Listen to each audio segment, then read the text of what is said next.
Salam sejahtera bagi kita sekalian. Assalamualaikum warahmatullahi wabarakatuh. Ada jeritan dari teman-teman tenaga honorer di ruang sidang DPR RI.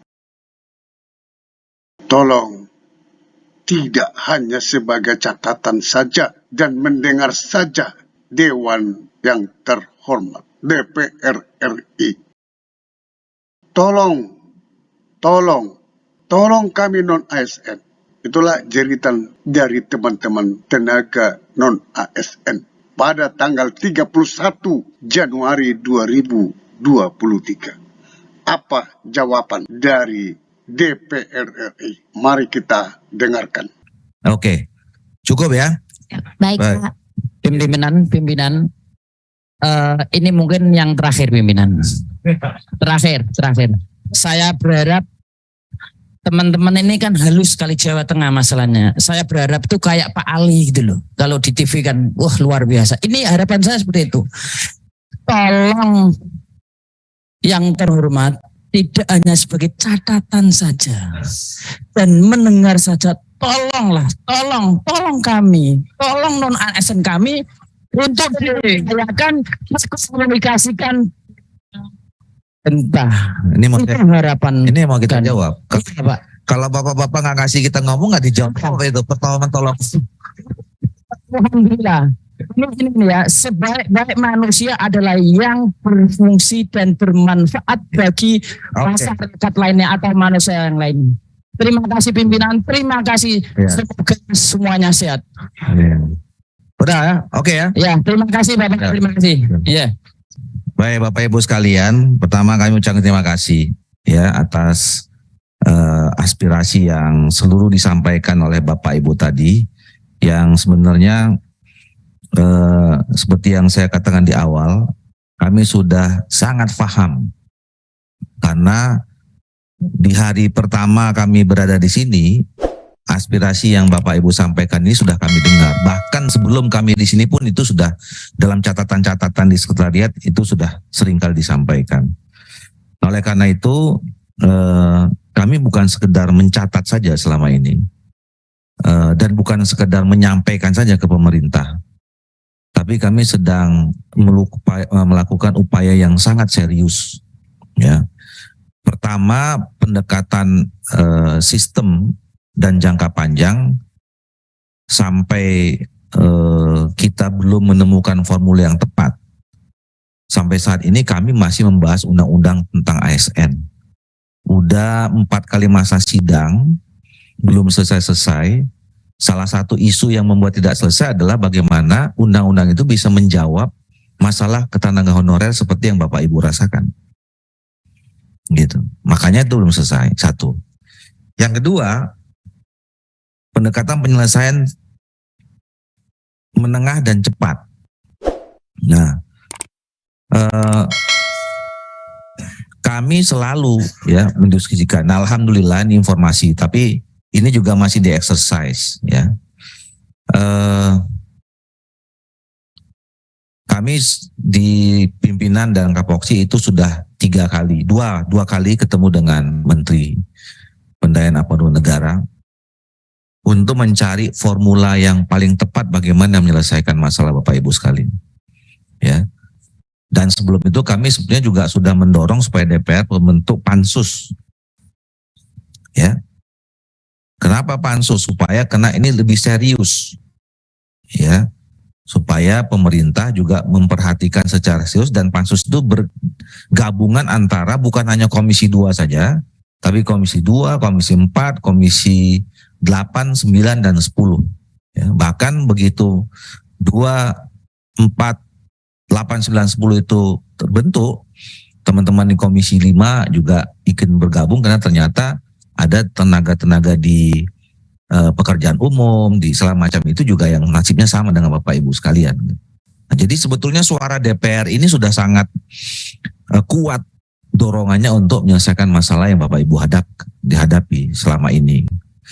Nah, sekarang kami lagi intensif, ya, lagi sangat intensif dengan Menpan RB yang baru itu, fokus membicarakan soal ini. Nah, betul kita mendorong waktu itu pintu masuknya itu adalah dari pendataan. Ya. Jadi kami yang dorong supaya kementerian itu mulai dari data. Berapa sih sebenarnya orang yang sama nasibnya dengan Bapak Ibu sekalian? Ini selama ini nggak pernah clear datanya. Kami datang kunjungan kerja ke satu daerah, tanya, dan itu diakui oleh pemerintah daerah. Itu selalu data fluktuatif. Ya. Karena apa? Karena satu, pola rekrutmennya yang tidak pasti. Ya. Kemudian kapan pemberhentian juga tidak pasti. Contoh misalnya kami waktu itu ke Kepulauan Riau.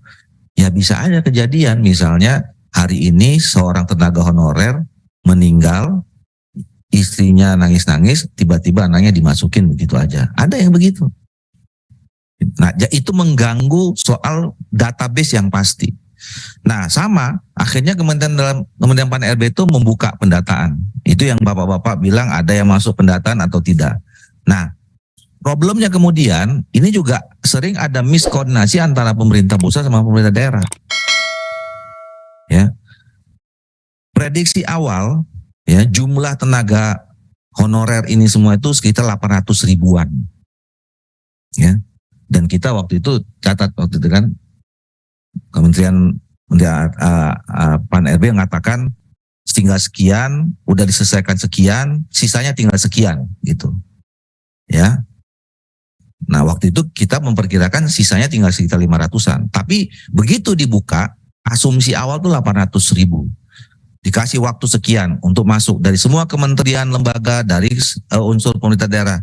Akhirnya per November kemarin, ternyata Kementerian Pan RB itu mendapati 2.421.100. Yang tadi asumsinya 800.000. Nah, jadi sebenarnya ini saya baru tahu nih, ya ternyata udah dimasukkan segiat banyak pun bapak-bapak masih ada yang merasa tidak terdata. Coba bayangkan aja. Kemudian data ini diverifikasi lagi sama Kementerian Pan RB. Ternyata ada yang nggak valid, ada yang jadi diadakan uji publik dan perbaikan data namanya. Net sekarang itu didapati 2.360.723.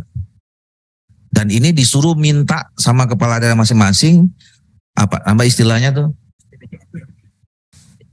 Surat tanggung jawab, pernyataan tanggung jawab mutlak.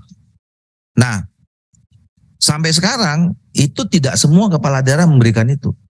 Kalau nggak salah datanya waktu 35% ya enggak ya. Masih ada 500 lembaga yang belum mengirimkan surat itu. Nah, jadi sebetulnya, saya mau nyampaikan, ini saya mau jawab tadi yang pernyataan pamungkas tadi. Jadi kami sama pemerintah ini bukan hanya sekedar catat, Pak. Kita kerja, berjuang untuk Bapak Ibu sekalian.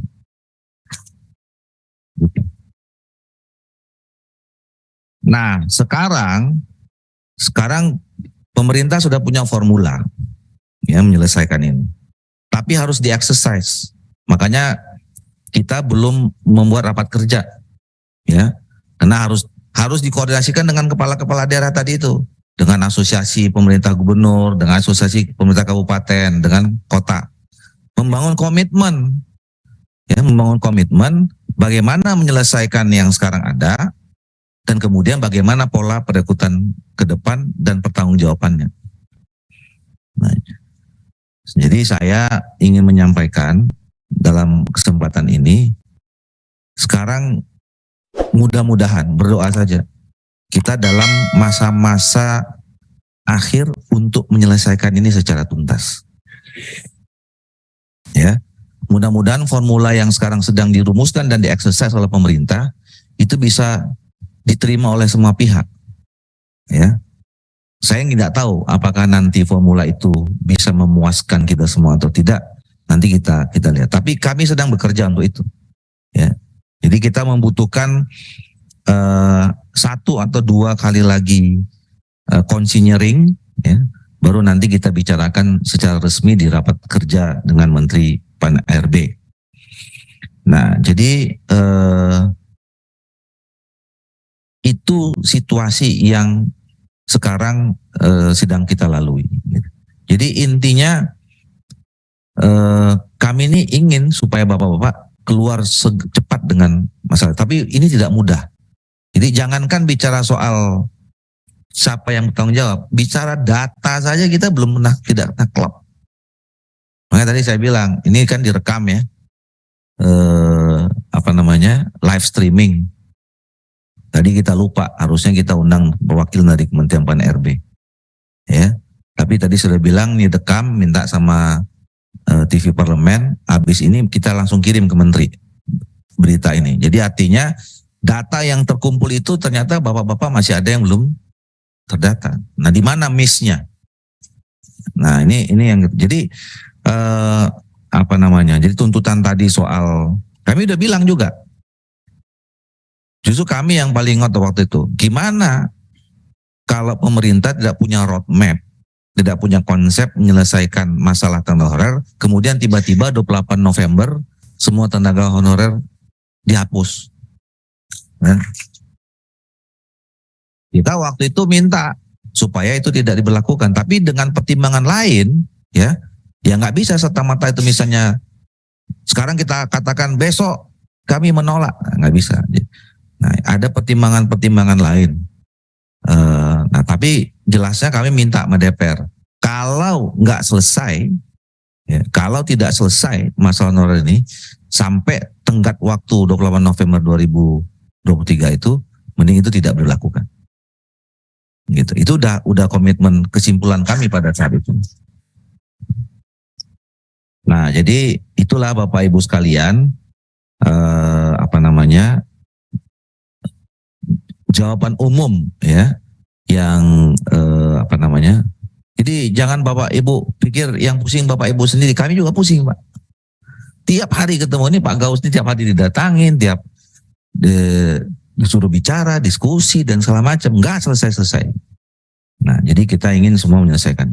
Sampai ketemu pada video berikutnya di channel ini. Jangan lupa dukung terus channel ini dengan cara klik subscribe, like, dan loncengnya. Semoga bermanfaat.